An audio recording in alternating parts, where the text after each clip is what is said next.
right, guys. Today we have the beautiful Kult Kyss in the studio, or in two different studios actually. And yes, I'm really intrigued about you guys because you're doing a lot of things differently than other bands that I observe. And I want to maybe start with that. What do you think, guys, that you as Kult Kyss are doing differently, or what are you doing differently when it comes to bringing new things to the table than other music acts in your genre? Well, I think because for us, this is probably the third band that we've been in, I guess you could say, because there's been so many iterations. I think our approach to the music industry has been different. I think that for this project, we kind of made a decision from the start that we were just going to try and let the art and the music and the kind of message speak for itself. I think for us, we've always tried to put that forward, and I think that that's kind of an ethos of the band that I hope kind of resonates a bit with people. Is that we're not trying to be too shove it down people's throats too much, or be too forward with it. We kind of just quite patient. And we kind of, from the start, I suppose we saw the project as more of a concept project or something quite conceptual, because we were really inspired by acts like Björk and Fever Ray, and just loved kind of the element of fantasy and escapism, I suppose, that artists like that kind of create, and cultivating worlds for music to exist in. So that was a really kind of big factor when we started Kult Kyss, because we just wanted to do something a bit different. And so originally it was more of an art music project, we called it, because we were collaborating with CGI artists, and we still are. But we kind of wanted to start with this hybrid of, I suppose otherworldly CGI with real world settings, and then create music to be a part of that, or to be the soundtrack to that world. And then from there, I suppose then the idea was to bring that into our live act. So I guess our live act is quite different to what most artists are doing or would do straight off the bat. So the live act is kind of an conceptual thing too, collaborating with an amazing artist called Erica Gray, and another artist, Wow-Electron. Yep. And we can link their Instagrams and accounts if anyone's interested. They're amazing creatives, and we kind of collaborated with them before launching the live show to have these headpieces that would be a part of it. So that's kind of, I suppose those are the ways in which we've approached things differently, is letting that be the kind of driving force of the project.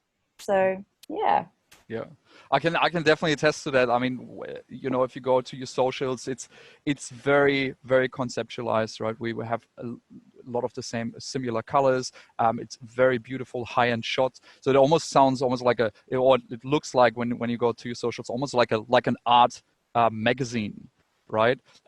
So it's very different to what a lot of artists are going now down the road of, being more personal and doing Facebook Lives a lot and just sharing a lot of private information. What do you think?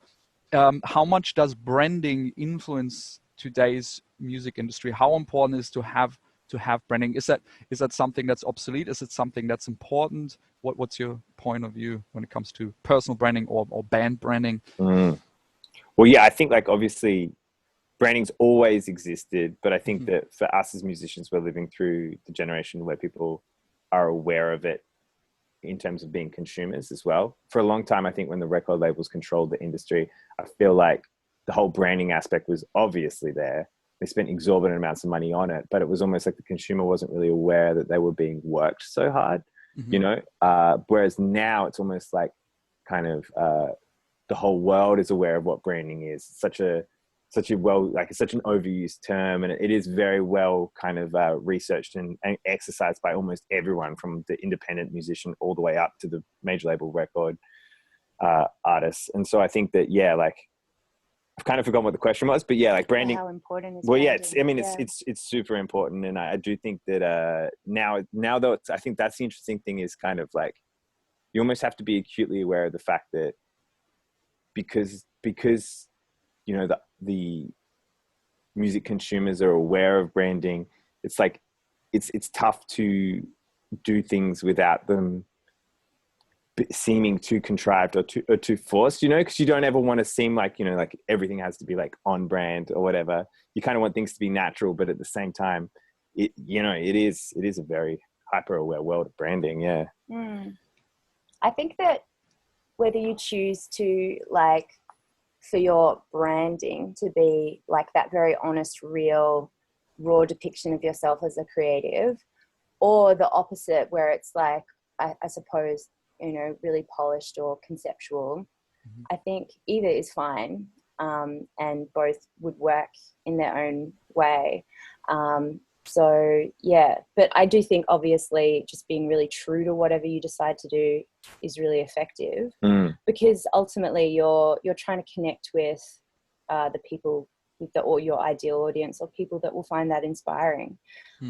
So yeah, I mean, I do think that having strong branding really helps, particularly with new artists and emerging artists.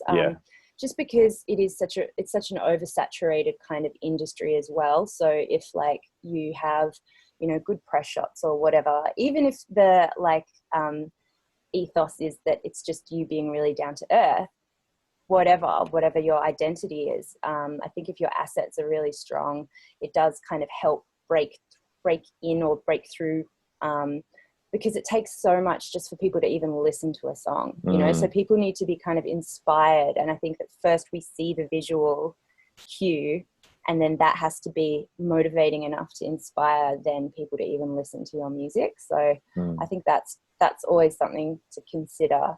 And that's the advice we give to people, that like younger artists that we work with, definitely to cultivate a strong identity for themselves from the get-go if they can. I think, yeah, and the most important thing is cohesion. Yeah. You know, I think that what really does set apart like the artists that are successful and the artists that do convey their message really well is not so much the fact that they might have the most expensive photos, it's more just the fact that they are consistent with the message that they portray. And I think that you could look at that from like a kind of like commercial perspective, or you could look at it from the perspective that they just know who they are. And that's something that I've definitely found with projects that I've worked with, or people that I know that have been more successful with conveying to their audience what it is that they are trying to say, is just that they know inside who they are. And so they know how to convey that to people really well. And I think that that's the kind of thing that even if you sit down with someone and you talk all day to them about branding, you know, like being like, oh, you know, who are you, and write it all down for them. But the difference between someone that's successful at it and someone that's not is that the person that's successful intrinsically knows what it is that they're trying to communicate and stays true to that throughout. You know, you won't go back to they won't come back to you and their production aesthetics change 3 weeks later because they've listened to a new song, or, you know, they have that kind of like internal consistency and knowledge of who they are. And I think that's branding is just that, like, you know, in effect, when it's effective, it's just like knowing how to communicate who you are.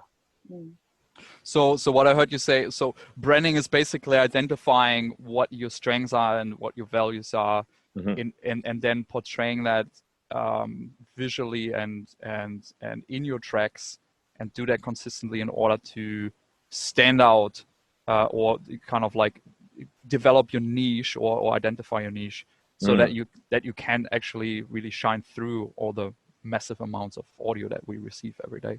Is that correct in saying? I think so. Yeah. Yep. Yeah. So let's like we have this theoretical conversation now, but if we go like right on, like you said Claire that you work, you know, when you work with younger artists, you work a lot on branding. Let's say, you know, you have a client and, you know, just fresh out of high school, is super talented, let's say singer-songwriter, does a lot, you know, on a computer as well, kind of has already a couple of tracks out there, and they're thinking about now going full time, creating an income for themselves. And you talk about branding. What would be kind of the first steps that you would? Sorry. That's cute. Sorry. Well, this is He the wants other to, you member know, of the band. He is a very important Beautiful. part of our setup. Yeah. He's actually the brain behind operations. Yeah. He's the spirit and the soul. He was displeased with my last answer, so like He wants a chip in as well. yeah. Anyway, So- what do you think, Woody? Sorry. So if we have a young artist now coming and you work on branding, what would you say? What are the first steps a young artist has to do? Okay, well, first of all, I would encourage them to maybe write down kind of a little summary of who they think they are. You know what I mean? Like, to first describe, you know, and explore their own identity and maybe put it into words.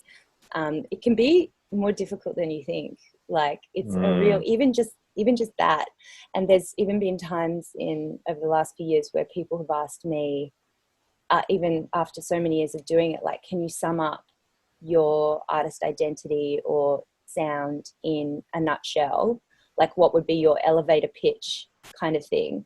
And I just, at the time, you know, there'll be moments where I'd be like, I don't know, you know. So I would probably first and foremost encourage people to kind of like have a think about that.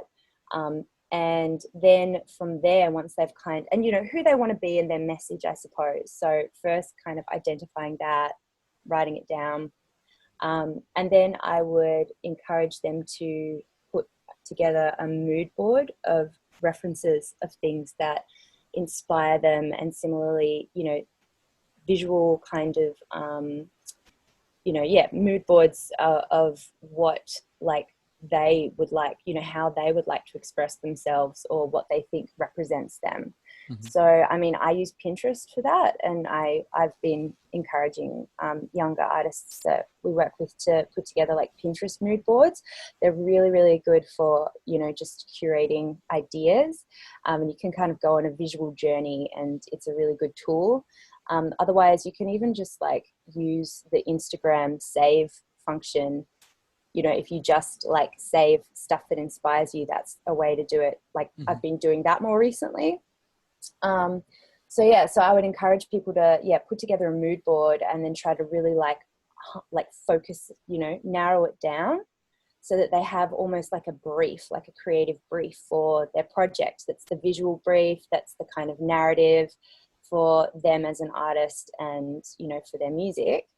And then from there, the next step would be kind of connecting them with photographers, artists, other, you know, creatives, so that they can start organizing like photo shoots, getting artwork made, all those things. So those are kind of the steps that I take with people, and I do for myself and for us. Great. I think that's some really cool advice. And in your last sentence, you touched a little bit on, you know, involving other people as well, right? Not just having a selfie, but involving people who are otherwise creative to build that image. Well, you know, my next question is then, how important is it to reach out to other people, build relationship? Is that important, or is it more important to really duck down to everything yourself and minimize costs and, you know, learn as much as you can by yourself? Or is it more important to reach out to other people, form big networks? What's your opinion on that? Well, I think like they're both different journeys, and I think that if you employ people to do things that are professionals, I think that you can get things happening much faster.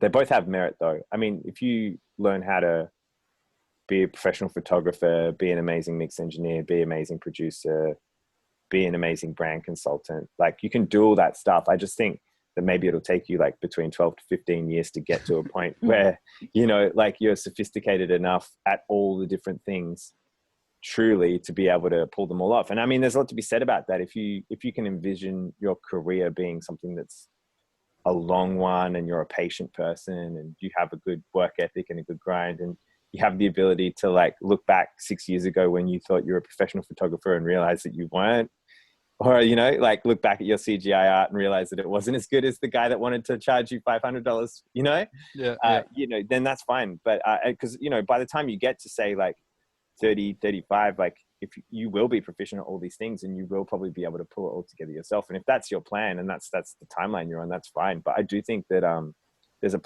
there really is a place for professionals in every category of art. And there is a reason why people focus on what it is that they do, you know, and what it is that they bring to projects. And if you have the budget for it, and you can find people that are willing to work because they believe in the project and they're happy to work for a little bit less or work a little bit harder, then I do think that there's merit in that sometimes, or like a lot of the time, to get deadlines done and, you know, get stuff across the line. But I mean, it's tough. It's tough to know which way to go, but yeah, there's merits to both and there's negatives to both. So yeah, like the flip side, I don't know. I think that if you have the skills and the equipment and the motivation to learn how to do your own photo shoots, do your own graphic design and artwork. I mean, I do think that that's an amazing asset and huge advantage. I think that particularly with the next generation of artists, like people in their teens and early 20s, I've seen a lot of, you know, young people, just because they're like the digital kind of generation, are able to like use Photoshop, do all of this cool stuff. So definitely, like, if you can do that, go for it and dedicate your time to it, because yeah, it will definitely save money. And if you can do things quickly and you're working at the level that you want to be, I think it's great. I will actually say on that as well, like even if you don't get to a level where you're like the most proficient at something, it's just really handy to have a basic understanding of each aspect, because oftentimes when you employ artists, and this is not like, I'm not saying that this is something that happens regularly, but you know, oftentimes like it is good to be able to just know that you can kind of render out your own vocal stems, or you can, you know, if someone has like put too much contrast on a photo that you're paying to do the job or whatever, like you can go into Photoshop and like at least have a minimal understanding so you can convey to the person how to fix it. And a lot of times, you know, you might employ someone to do something and they might do a really good job, but it'll save you money and time if you can just have a fundamental understanding of, you know, basic video editing or whatever it is, to just kind of like send it back to them without having to explain it in like a million words, 5 extra emails. So even though I'd say like, if you're getting started now, even if you don't see yourself being maybe like an incredible photographer or something, like if you're planning on a long career and you are planning on having quite engaging content, get started now with a basic fundamental understanding of all the different areas, because it probably will save you down the line, even if you are employing people to do stuff. And the last thing I'll say on it is connecting with young other emerging creatives in their fields. I think that that's the best approach. If you don't have like a big budget to pay someone for photos, do something collaborative, you know. And that's still to this day, like that's my favorite thing, is finding artists maybe on the same kind of level or trajectory. And, you know, from even like designers, there's amazing emerging like fashion designers in Melbourne that, you know, are happy to learn clothes for photo shoots. Same with us, like, you know, graphic designers, photographers. So yeah, they might be happy to do a like cross collaboration thing, or, you know, charge less, and you can kind of grow together and go on a journey together, which we've done with creatives over the years, definitely, because for a long time we've been totally independent and self-funded, and everything we've had, we've invested back into our music. So yeah, so I know that's a really multifaceted answer. I think we answered like all the possible things really about that question, but this is the thing, it's a big topic. So yeah, hopefully there's something in that answer for everyone. I mean it makes sense, right? I mean, Jack, you said that, you know, it is important to be proficient in a lot of skills horizontally, right? Having a good basic understanding, not just when it comes to music and the music theory side of things, but also have a basic understanding in production, right? Knowing, okay, well, how does a compressor work, and how do you have basic editing skills when it comes to your audio, basic editing skills, video? Because And I agree. Even if you decide to work with a professional together, it can save you a lot of time and money if you speak the language of the person that you work with, right? If I have clients and they, they need some extra harmonies recorded or something, like, well, maybe they don't need to be in the studio with me to do that, and the big difference is, like, if they can go home, especially for me, like if I'm working with an artist in the studio and, we spend some time on something in the day, we do some production together, and then they go home and they do some homework, they come back, like I might have done some drum production for them or whatever, or done some like cool synth stuff, and they come back and they've done more stuff, that inspires me, that makes me work harder, that makes me like them more, that like, it doesn't have to be the best, it doesn't have to be the most expensive microphone, it doesn't have to be the best sounding room or any of that stuff, whatever it is, like, it's just the fact that, like, they've gone home and they've helped me solve a problem that they've asked me to solve. I'm going to try and solve that problem twice as hard. We're probably going to come up with twice as good a solution, if they can communicate to me in my language, and or even if they can just show me that they care about it, past the point of just like paying me for that studio day, because they really want to make it good. That really always makes something better. That's a very interesting point, right? I want to get back to that in a second. Claire, you said beforehand, so you added to Jack, it's not just the one thing to get proficient in a lot of different skills, because as a musician today, you are your own company, which means you need to work out a lot of details. I think also the financial side of things, right? How to write invoices, how to create websites, how to create basically your whole company. And as much as important it is to do things on your own and get really good at the things that are important to your success, but also at the same time reaching out, making connections, reaching out to similar people on similar points in your journey. I think those is absolutely vital, because there will be, if you just do one or the other, if you just, let's say you just outsource everything, then you lose control, you invest a lot of money, you waste a lot of money, and you still have no kind of idea of what's coming out as good or bad. And if you just focus on your own skills and you neglect the networking, I really believe there's also a limitation, right? And I think if you open up yourself and if you open up other people, then I think you can create something really, really cool. But I loved, Jack, what you touched up on, that when we collaborate and someone speaks your language, so to speak, that you feel acknowledged differently than through like just a financial interaction. And I want to talk about that because now we're going into the field of relationships, right? And I just want to get personal. How long are you guys together now? Like a long time, 150 years. Yeah, actually. About that, right? Yeah. I'm actually 185. Yes. He's 183. Yeah, you don't look any older than 150. That's thank you so much. We've been together a long time. We have amazing plastic surgeons. We're really bad at that though, because we don't really have an anniversary, do we? Well, I suppose what drives us and what we care about is the anniversary of like certain songs being released or things like that. We're just both God, we're weird. Yeah, that's like our language of love. Yeah, we've been together long enough to know how to make music together. Yeah.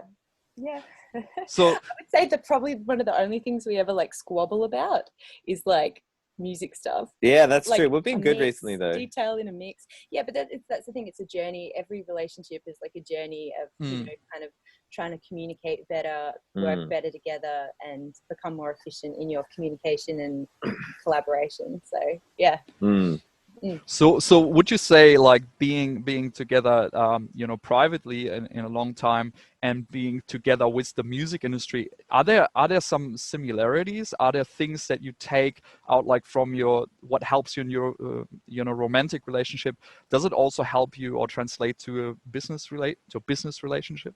Well, when we started making music together and being in a relationship together, I was convinced that it was just this horrible idea, because I couldn't imagine. I'd just been in a band with like 4 other guys, and I was in my early 20s, and it was a wild ride. Like there was just so much ego and so many fights, and there's just so much going on, and I just couldn't possibly imagine like having both things combined. But I do think that it has been good for our relationship, and I do think that our relationship has made it easier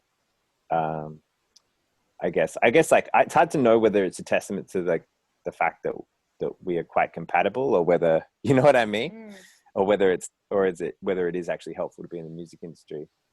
I mean, I would say that things like touring and playing live shows are, I mean, it's hard to say because we've always really done everything together. So it'll be interesting. Well, I don't think I've already said this to Claire. It's like, I don't think I could be in my right mind to be living this life that I'm living, like the kind of sacrifices I'm making, and, you know, in a committed relationship for 12 years with a girl that doesn't do it with me, you know, like there isn't a part of it that doesn't understand the intricacies of it, because I think she'd be like, what are you doing with your life? Like, why are you still, you know, I think by now she'd be like, come on, it's time to get your shit together, Jack. You know, like you can't just be like a forever boy trying to be a cool producer guy. Whereas Claire's just like encourages me. She's just like, you can be a forever boy. You don't have to give up the dream. And I think in that way, like, it's kind of it's helpful in that way, I suppose. Yeah. But I think it makes certain aspects of, like,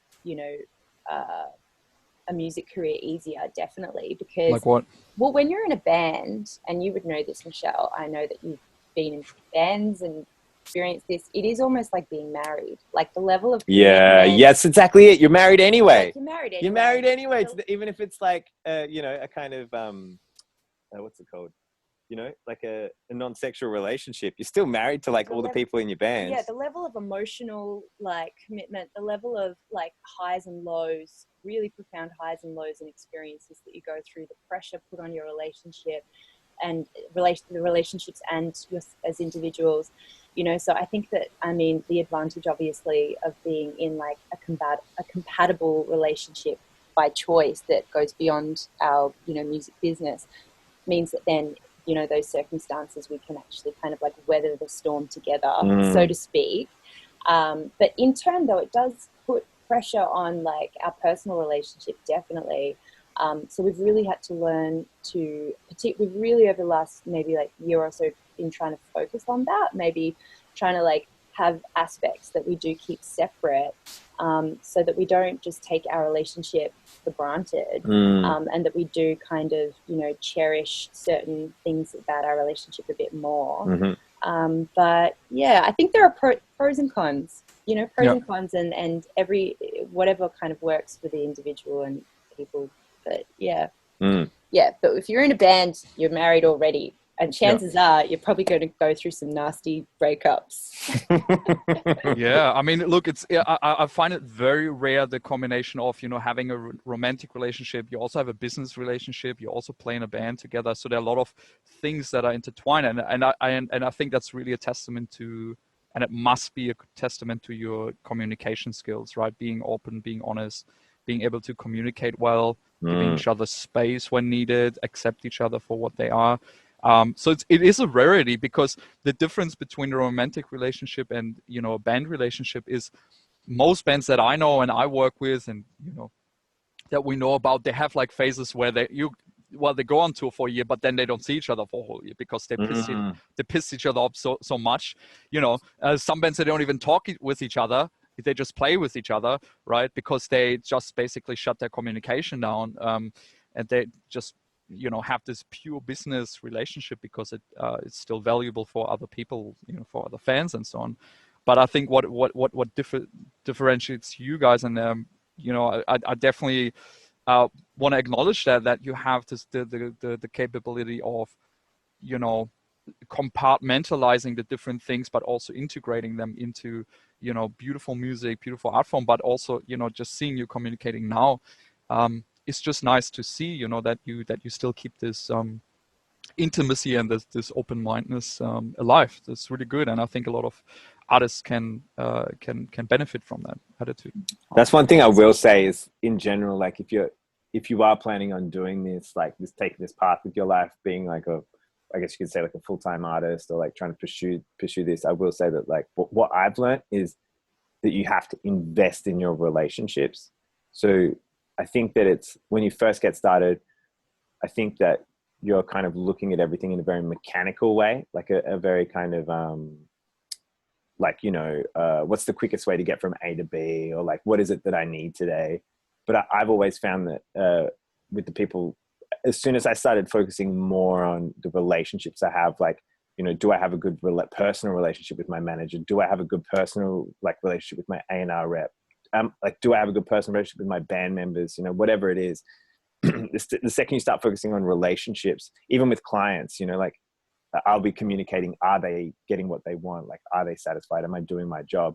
I feel like it starts to reward you more. And that's just my personal experience. I mean, there are people out there that, like, you know, I know firsthand, there are people out there that just don't focus on that kind of stuff. And they are very kind of almost commercial and materialistic in the way they pursue things, and very kind of like, you know, focus on that stuff. But yeah, for me personally, I've always just found that, you know, if you want to have longevity, if you want to stay in people's lives and constantly have that rewarding part of the art and sharing things with people, like, always focus on the relationship. I think that always makes things just so much easier.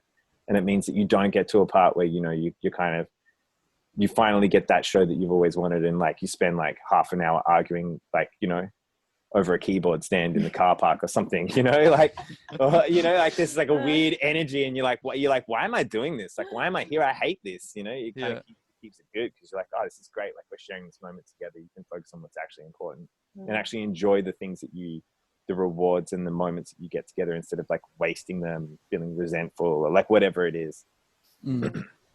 Yeah, that's I think in the core of everything is relationships, right? Yeah. Whatever job you're in the end, we're all at the relationship business, right? Correct. Yeah. We're not, you know, we're not settlers somewhere in the woods alone. You know, we're communicating, we're constantly interacting. And I read a really interesting article a couple of months ago, and it was about the brain as a social organ. And I found that really interesting, that actually our brain, I mean, we know by now that it emits a certain frequencies and certain brain waves. That's not anymore like a very spiritual thing, right? It's that's pretty much manifested. We know that by now, that our brain's communicating with us, talking or looking at each other, right? We pick up energies and so on. But what I found really interesting is to the level that our brains actually need to communicate together, right? Our brain is actually not a singular organ that sits kind of isolated in our brain, but it's, what I find really cool is it only works really well together with other people, right? So which means only if we're together, and that's why I think teamwork is so crucial, like parts of our brains getting animated and switched on that only are there when we're together with other people, right? So, you know, creativity and that makes sense, because, you know, when you write songs, professional songwriters always write songs together with other people, because it just switches on certain parts of your creativity, certain parts of your brain that otherwise are not being switched on, right? So actually we need, on a biological level even, we need other people around us, because our brain only grows when it's together with other people, right? That's why, you know, one of the worst punishments that you can give someone is send them into isolation, right? It's a torture, right? Because literally our brain seeks to connect, and it does that even to that point that when we're in isolation, we start imagining other people there, right? And has been studied to great detail in really crucial, cruel environments, right? So people make things up. They build their own environments because our brain needs other people, right?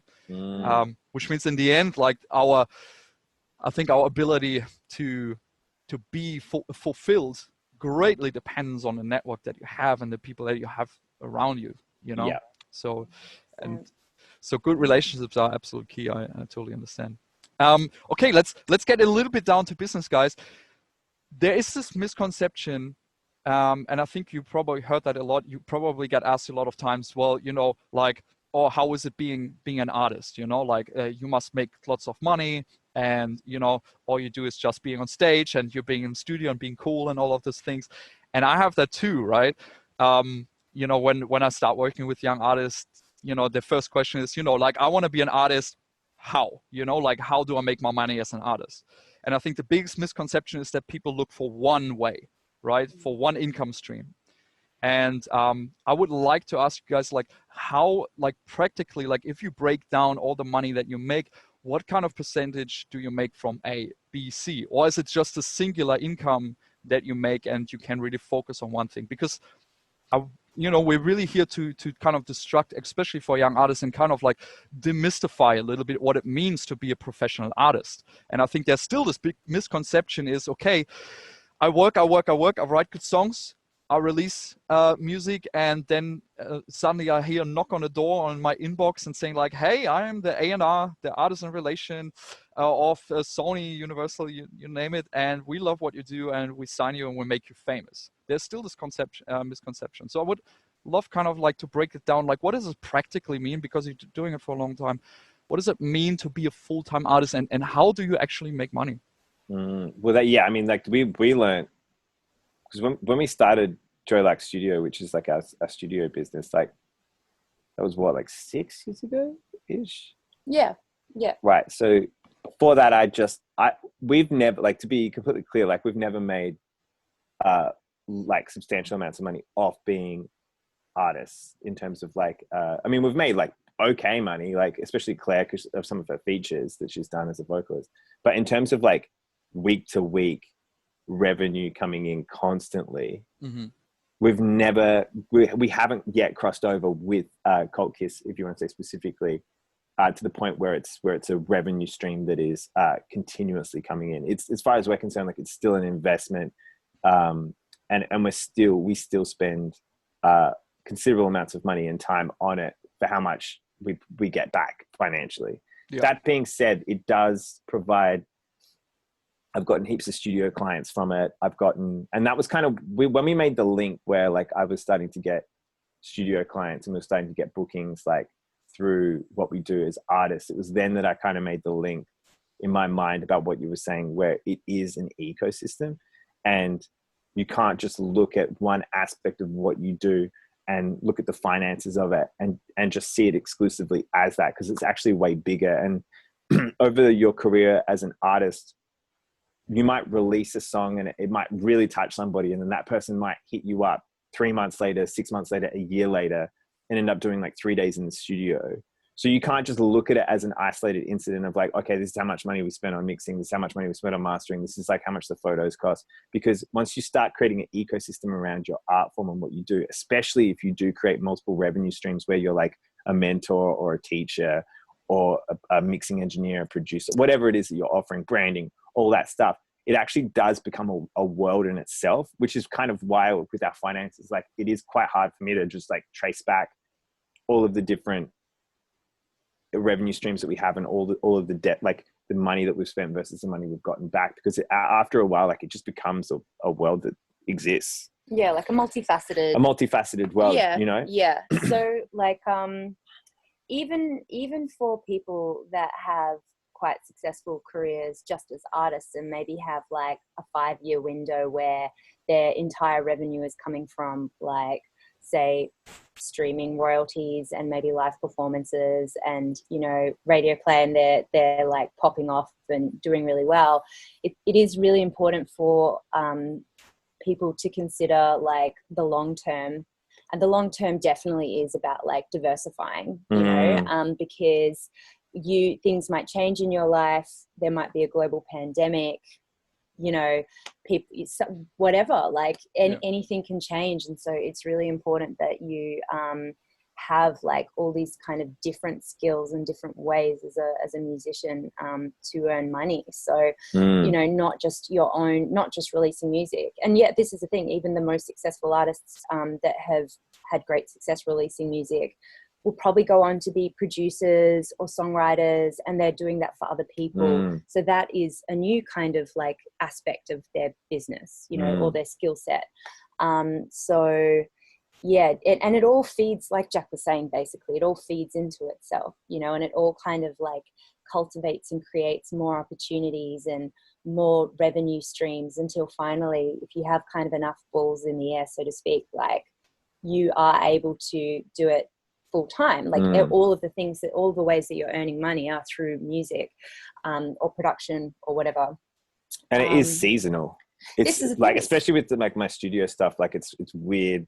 Sometimes it feels like the wind will just change and all of a sudden I'll get like 3 emails in a day. I'll be like, like, you know, you just, it's so bizarre the way that like, you know, sometimes it's like, all it takes is like the sun to come out for a day or whatever. I do feel like there's some kind of weird thing going on with like how people are connected to the same universe. Because yeah, like I don't get things like in little increments. Like I'll just get like a bunch of people hitting me up in a week or whatever, and then like I won't hear from anybody. Like I'll do that work, be like, am I about to fall off? And then I'll get like another bunch of emails on the same day. I'm like, are these people communicating? Like I know they're not, but like why is it like this? Why is it? Yeah. So I think like if you do, that's the advantage of it being why you would need to create an ecosystem, is because even if you are a touring artist, you know, and that is your bread and butter, and you can make, you know, your entire yearly income from that, there's so much to think about in terms of, like Claire was saying, like a pandemic might hit and all of a sudden you can't tour, you know.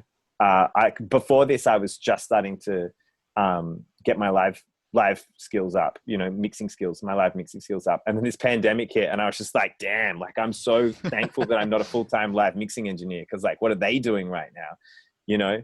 So yeah, like I think that's why. And like I was saying before, like if you are a touring artist, you know, you got to think about what you're going to do after you stop touring, like especially if you have a niche audience and they grow up. Like what are you going to do when you're 40, 50, 60? Like maybe start thinking about being a studio engineer now, so you can make that adjustment, or like get into mentoring, get into teaching. So you've got something to play with, you've got a world, and you can feel safe being an artist instead of feeling like you're always living on this like thin cloud.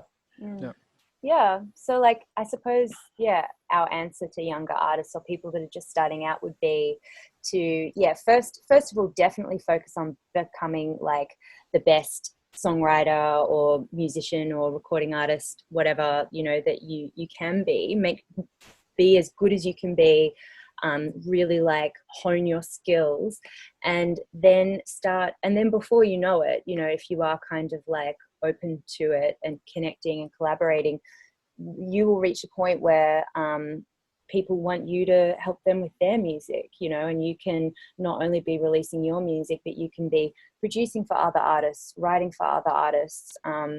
Like I have some vocalists that just contact me just to write and record harmonies for them. You know, like sometimes some of Jack's clients have started asking him to do like live session music, you know, being a live session musician or instrumentalist, you know, mentoring, teaching. There's so many different avenues. So yeah, as long as you're constantly trying to improve and grow and like learn as much as you can and become as good as you can at as many things as you can, then, you know, you'll probably have a really flourishing career and journey. That's the other thing as well that we've kind of learned about in terms of just purely being artists, like when it comes to being in a band or being a solo artist or whatever it is, it's just that like the opportunities that come to you and the way the wind can change with that is also just so random. So you like, in terms of making your main revenue stream, your artists kind of your band or whatever, I don't, for us personally, like I've always found that the tours that have come and the radio play that's come and like the being approached by labels, it doesn't necessarily have anything to do with like how good we were or what was happening at the time. It's more just like being able to be around for those things to happen and being patient with them. And so I think that if you've got other revenue streams, like it can be and other things to kind of be preoccupied with to keep your skills up and to keep you engaged, it can be a less frustrating process than just literally being like, oh my God, have I made like $45,000 a year off this band? Like, why is my booking agent not doing this? Why is my blah, blah not doing this? Like, when is my single coming out? You know, and getting really frustrated. It's better just to kind of have something behind you so you can be patient with that and you can kind of allow it to just happen the way that it happens. Yeah. Great. You touched a little bit on different income streams, and you shared that, you know, it's not just one thing that you do, but all of your avenues from teaching, mentoring, producing your own music, other people's music, singing, arranging, and all of those things. Are there any other income streams that you can think of that most young artists haven't heard of that can actually be really interesting for them to explore? Well, I've been meaning to get my head around, like, this is a world that I've never gone into personally, but I've just heard about it. I know someone that does it. Like, I know that you can make money off selling beats online. Michel does that. Yeah. So like, I mean, that's something that I was meaning to get into. And then I just kind of like got distracted by all the other things that like I was trying to doing to make bread. So I just never looked into it. I know that's one. I'm just trying to think about what other ones that I've heard like, of. I mean, podcast and audiobook engineering. Oh, and editing, yeah. You know, I know like a post-production. really good musician that I just got a job doing post-production, like just editing podcasts, which is like a real good one. And I think that's like super stable. That's like a really stable one that you can get into. And of course, like mentoring, like even brand consulting, you know, that kind of thing. If you live streaming as well, Yeah. like if you can, particularly like you know, if you are good at kind of engaging an audience, like if you can get on Twitch and start like your live stream and really like engage with your audience and do something unique in that space, there's a lot of money to be made there, but that's very, very competitive at the moment. But I kind of think the possibilities are kind of endless as far as, you know, the different avenues. And yeah, just, I don't know. And it's often a surprise. Like, you know, a lot of the opportunities that have presented themselves have kind of come as a surprise. Yeah. And it is just, if you, like I keep saying, if you just really hone your skills, before you know it, people will be asking you if you can help with certain things in different projects. And and you'll start making money in different ways. I mean, I think what's, for me personally, what I like to talk about with my artists is not only hone into the skills that you do like artistically, but like what are your other skills set, right? Like what else are you interested and fairly good at, you know? Like, for example, are you a good mechanic? You know, like, do you like cars and can you repair cars? Now being like a tour manager makes you so much more valuable, right? Because you can repair cars. You can even start building a tour bus business. You know, a friend of mine did that in Berlin because they loved music and they thought there was a niche, right? Or if you're good at cooking, see, now you can, let's say you can make cooking recipes for touring artists, you know, with little to no effort. You know, I think there are always those cross references, like that makes you really stand out. For myself, it's, you know, the mix of, you know, psychology and music that kept me over water a long time. You know, because as a producer, you need to know how people work, and the better you do that, the more people come back because they feel good about themselves. They can open up. You make better music, obviously, you know, when you're true to yourself. And so I think developing those cross sections, even if you know, think they're very far away, if you can bridge those, I think that is extremely, extremely valuable.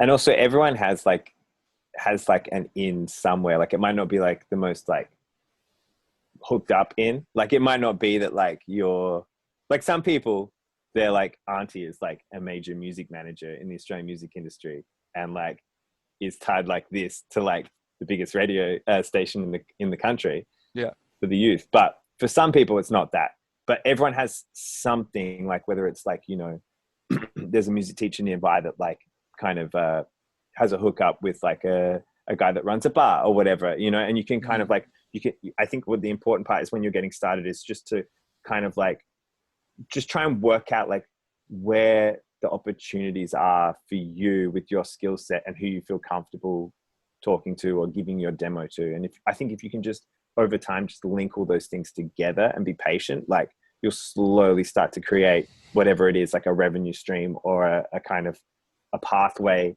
into meeting more people and collaborating and finding yourself. But it's like, I think a lot of people don't really diagnose that so much. Like the people that I know that are like, especially industry wise, that are quite successful are the ones that are able to diagnose like where their ins are and like where their hookups are, and like they can kind of like make them work in an organic way for them. Yeah. And I see that too. I mean, you know, we're all mentoring here in some shape or form, but I think for young musicians, it's super, super important to, you know, to have someone who kind of can see you as an artist kind of a little bit from the distance and can analyze that. And as I think most young musicians, they are not able to do that yet because they're so entrenched in their artistic vision and in what they want to do. So I really believe like having a manager or even a good friend or a mentor that kind of can say like, okay, well, that's where you are. And that's where those things that you do lead to, that's where that leads to. I think that's really where you get ahead of the game, right? Having someone on your side that provides you with an insight that you either don't have yet or that you're not able to see. And you know, like psychologically speaking, we are the worst in analyzing what we're good and what we're bad at, right? That's true. Yeah.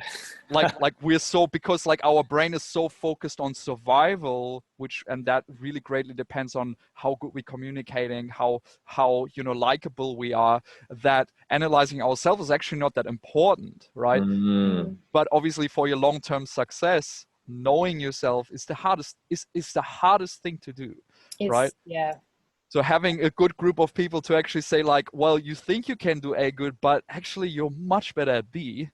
And when 3 or 4 people tell you that, there might be something on it, you know? So I think, you know, having someone or a group of people to, again, that are honest to you, you definitely need to listen to that. Yeah. Agree with that. So let's say, you know, someone comes to you tomorrow, rings on your door and says like, hey, my name is John. I'm a singer-songwriter. I'm ready, right? I'm finished school. I'm up for, you know, breaking into the industry, making it, whatever words, you know, come flying out. What would be like the list of 3 things that you would say like, okay, you do this and then you can come back? What would be on that list of the 3 things for them to do? Well, I mean, if someone comes to me with that kind of energy, I'm always trying to temper that enthusiasm with like a degree of realism. You know, like I always want people, especially when they show up, to just be like, okay, like there's a lot of steps here that you need to kind of go down. So I think I'm mentally just trying to prepare them to just try and focus on the most important part, which is like, what's the quality of the music like? You know, if you're writing songs and you're a songwriter, my first thing is, okay, like, have you spent time songwriting? Like, what level are you at songwriting wise? Like, where are you at there? And then the second thing would be kind of like aesthetic for me as a producer. Like, if they show up with a guitar and they tell me like, hey, like I'm ready to get engaged, I'm ready to make music, I'm thinking, okay, well, like, what music do you like? Who do you want to be? Like, how do you see yourself like in 10 years? You know, I'm always really interested in working with people and kind of like making their art timeless, because I know that when I was like 20 with the guitar, had an idea of what it was that I wanted to be, but it's not who I am now. And I think that you can give people value by trying to make their art work for them for like a long period of time, and if I can sometimes save people a lot of frustration, you know, a lot of wasted years, if I can help them diagnose what's good, and I can give them a little bit of kind of like knowledge that I've gained over 12 years or 15 years of trying to be an artist, you know, if I can save them from that.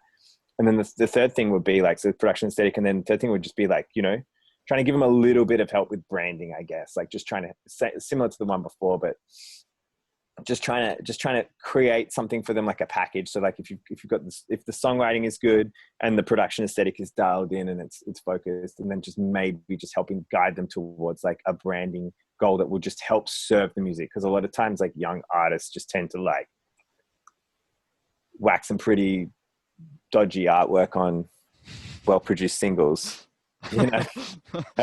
or the other way around. Yeah, or the other way around. Yeah, 100%. I guess like that's what I do. I'm not sure if that's a very good answer. No, I think that's great. I mean, what would you say, Claire? I think 3 things. Okay, well, yeah, first of all, of course, like first and foremost, the music. So figuring out where they're at. Have they got demos? Are they able, you know, in what way, like where are they at on their journey as far as writing? How prepared are they? So like first thing would be to, make sure they're really prepared. They're like organized, they're clear on what they want to achieve. And with people that, you know, young artists that are really, really ambitious, I think the other thing that is super important is for them to really research and connect with like the music scene. That's you know, a good one. I think that there's no point in having all of this great content if there's no like follow through. You know, it doesn't matter how good your music is, how good your branding is, if you're not connecting and, you know, cultivating relationships in your scene. Yeah, because music comes out of communities, you know, like Yeah. movements and sounds and stuff, like they happen inside of like kind of small microcosms in places, you know. So like there might be a bunch of kids in like Sydney that make PC music, you know, and if there's like 10 different producers that are all going to the same club, they're all young, they're all inspired, they're all like, you know, DJing each other's songs, and they're all like whatever collaborating. That's exciting, and that's something that like oftentimes people want to get around. I do think that sorry to totally interrupt you, but that is the thing that I do often find, you know, with people that show up when they're, you know, like 19 or 20 with an acoustic guitar, and they're just like, hey, like make me famous or something. I'm kind of like, all right, cool, like what's your community? You can't just be like, I don't think that it's not realistic to just think that you can just be from out of the city and just come in and just produce one song, and that like that's going to be something. Like I do think that you need to engage with other people your age and in your demographic that are like creating the kind of music that you are, and you have to build a scene around it when you first get started. And like look into, you know, who the emerging kind of like radio hosts are, the young ones starting out on community radio. They're going to be the passionate ones that like care about what they're doing. Digital media outlets, you know, blogs, the writers, music journalists, like connect with that whole, do what you can, like follow them online, be supportive towards them, and just try and like create your own play, you know, cultivate a community. Cultivate a community, because it just so often the biggest thing we see with young or just artists at any stage in their journey, it doesn't matter what age they are, but if it's like their first few releases, they'll invest a huge amount of time and money and energy maybe into the product, like into the music itself, and even their branding will be on point and stuff. But then because they've just made like zero effort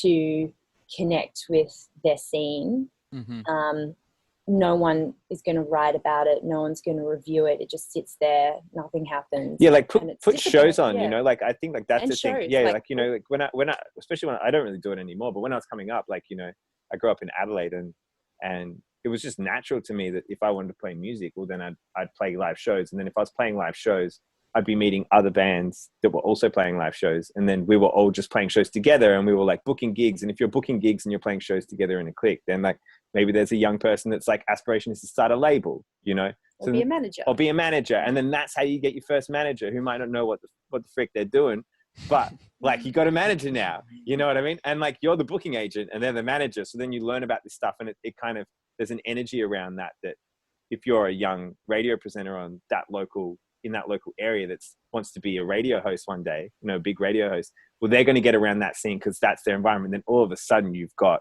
someone that's going to play your song, probably someone in that group is aspiring to be a mixing engineer, so then they're mixing the record, and all of a sudden you've created this kind of cool world where you've got momentum, and it's a rolling thing. And if someone a bigger music manager sees that scene and it reminds them of like something that they were doing when they were coming up and they're excited about it, they're going to be way more interested in that. So not just connecting online, but like Jack's so right, go out, like start playing live shows. If you're not at that level, if you even just want to release music, you know, for a little while before you start performing live, make sure you're going to live shows. Watch shows, go to gigs, like support the artists that are in your scene, say hi to them afterwards, you know, watch what they're doing, learn from them, and do that as much as you can, and you will be amazed at the effect it has on your career. 100%. Because that is really the missing link for so many people we've noticed. And it will just, your music will just sit there, nothing will happen if you're not like doing all of those things. So awesome. That I think that's, if we sum it up, have great music, organize it well, organize yourself well, and make sure that people have access to your music and it looks good. And get out there, connect, and show value, show up. Right, connect with people. I think that's amazing. Let's for the last couple of minutes, guys, I would like to change speed a little bit. We do a little quick fire round of like quick questions, quick answers. Yeah. All right. Claire, a question for you. Do you make the bed in the morning? Why or why not? do I make the bed in the morning? Why or why not? Yep. Lately, I have been making the bed a lot because it just gives me a nice feeling of organization in my life. It's just nice when you look in the room and the bed's made. Nice. You're like, oh, that's a good feeling. Yeah. But yeah, I've just been trying to kind of be a bit more of a making the bed in the morning type of person lately. But I didn't used to be. So there you go. Getting older on your 180. I know. It's getting just, wiser. Yeah. Yes. Interesting. Okay, Jack, next question for you. What are the 3 things that you use mostly for your work? Like in terms of like software, equipment, yeah, things, stuff. Okay, all right, maybe okay. Well, Logic. I use Logic every day. I'd say I use FabFilter Pro Q so much. That plugin just gets the absolute rinsing. I use a compressor called The Glue by Cytomic a lot. And I also just use Waves L2 a lot. Cool. Awesome. Just nerding out a little bit. So yeah. I count that as one thing. So you use your laptop or your PC a lot to make music. So that's one thing. What are other 2 things that you use on a daily basis? This is a tough one because I am so bare bones in the studio. Like I'm very much a PC, like in the box kind of guy. So like I'm not crazy. I mean, when I'm in like the biggest studio, I use like a Bell summing mixer on everything. That's a piece of hardware I just love the sound of. And I use my Opals, my speakers a lot. Yeah. Which Opals do you use? The Event? Events, yeah. Yeah, there they are. There they are. Okay, great. Last question for today. Where do you see yourself in 10 years? Do you want to take that first or do you want me to take it? I don't mind. Do you want to take it first? Well, yeah, I'll go first. Well, I mean, for me, like, I think like I've thought about this quite a lot actually, because we've always had like a kind of grindy, slow but very progressive kind of career in the music industry. We're definitely not overnight successes. So I've actually had a lot of time to project where I'm going to be in 10 years. And for me, like it's kind of exciting because a lot of my favorite mixing engineers and producers are like in their 40s and 50s when they really start to do their best work and when they start to get noticed. So for me personally, like I kind of changed the goalposts a lot in terms of like what I was looking to achieve in a short time frame, and kind of just have started to look more forward to just being like that kind of like wizard looking bro that has like a long beard, like a Rick Rubin or an Andrew Sheps kind of character. I'm working on mine. Yeah, 100%. So I kind of hopefully see myself in that role of being, kind of chill, like mentor to like younger artists, like it's kind of been around for enough generations of music to be able to, because like everything's cyclical. In 20 years, it'll just be back to what it was when I was a kid, being able to just like offer that kind of wise advice. I'm looking forward to just like working on my patience, as a person and as a kind of mentor, and just I guess I'm like looking forward to having those kind of like old dad answers to like, the more deep kind of intense questioning moments that artists have when they come in and they're younger. I'm definitely looking forward to being kind of like a steezier DJ, hopefully like touring a bit, playing a few cool shows, just DJing and stuff. I'm kind of hoping that Kult Kyss is just a project that me and Claire can just work on and keep making better to the point where we can do some cool tours together and, hopefully have like a small but kind of dedicated audience that appreciates like the weird eccentric pop that we make. So that would be cool. And yeah, I think with me and Claire have talked about this in lifestyle wise. Like, I think for us, like, the plan would be to just kind of have like a smallish house, like probably about 45 minutes away from the city, and just kind of having like maybe like a small house lifestyle, tiny footprint, but with like a studio out there, and then occasionally coming into the city to play shows or like, work in the studios in the city if people want. That's kind of my dreams for the next 10, 20 years for sure. Beautiful. Claire, what about you? Yeah, on that wavelength, just continue on the journey. And would love to just still be doing this, but maybe at a bigger level in a decade.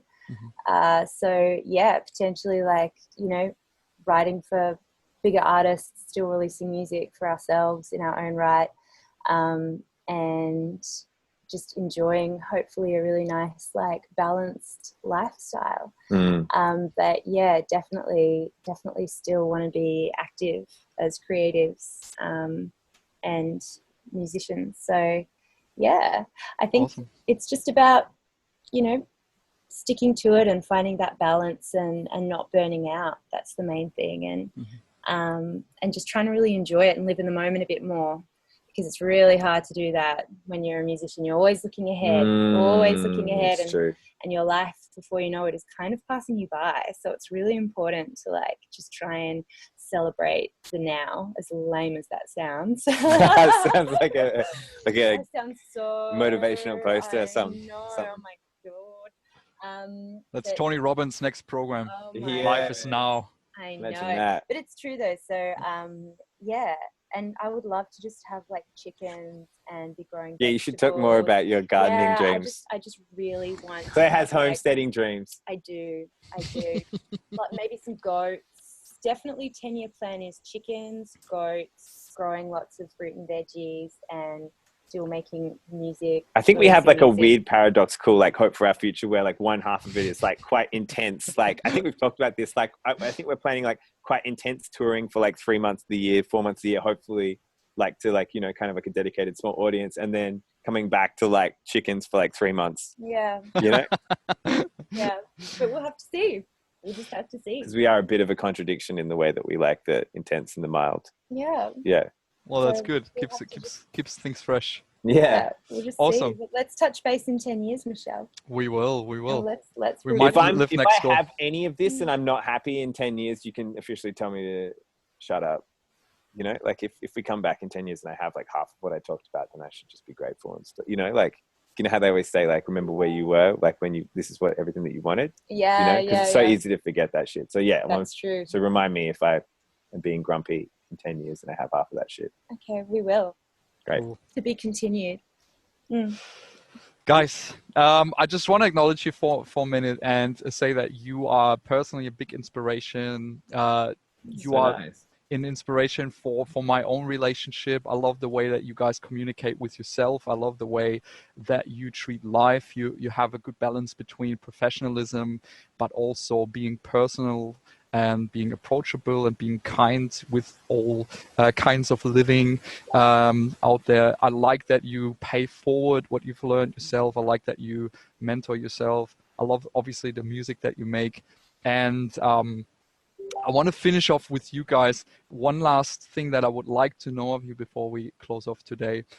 Imagine the case that there was something big happening and all the data is being erased from everyone, right? The internet is down. All the music that you've been made is all lost. It's all gone. No one has ever heard from you. And you have like 20 seconds to live, and you want to pay one thing forward that you've learned, one thing that can inspire generations after you, and you have a little post-it note. What would be on that note? What sentence, what wisdom would you like to share with the world? That's the only thing that people will know you for. I'm gonna say, and I know, and just because that's such a big question, but I'm just gonna say, like, live your truth. Yeah, that's a good one. Live your truth. You know, because like as much as it's been a difficult path, and I do look back on my life and I'm so glad with my choices, even though at times I've like cried, you know, in the bathtub being like, what am I doing with my life? But I always end up just like looking back with such satisfaction and joy and happiness because like I lived my truth. So I just have to agree with that because like that phrase was like, I don't know if he made it or whatever, but one of my like friends that passed away 2 years ago, that it was just, he just said that to it. He just said that constantly, and it was one of my favorite things about him, was just the way he would just say that shit all the time, and it's the way he lived his life. Pizzo, shout out to I Pizzo, love amazing, Pizzo. amazing artist, and yeah. Absolute legend. Yeah, so for me that one's like super deep, and I think that it's very true. Like, yeah, you got to live your truth. So yeah, I'll go with live your truth for sure. I think that if we had like a post-it note, that is probably all that would fit on it. Live your truth, and then like a love heart underneath. Maybe. Yeah. Beautiful. Thank you so much, guys. Thank you, Michelle. And like likewise, just thank you so much. You're a huge inspiration to us. You know, you've been such an incredible force in both of our lives since we met you. And yeah, thank you. Thank you so much. This is really special, and we really appreciate being a part of this. Thank you. Thanks, guys. Thanks for everything. Thank you.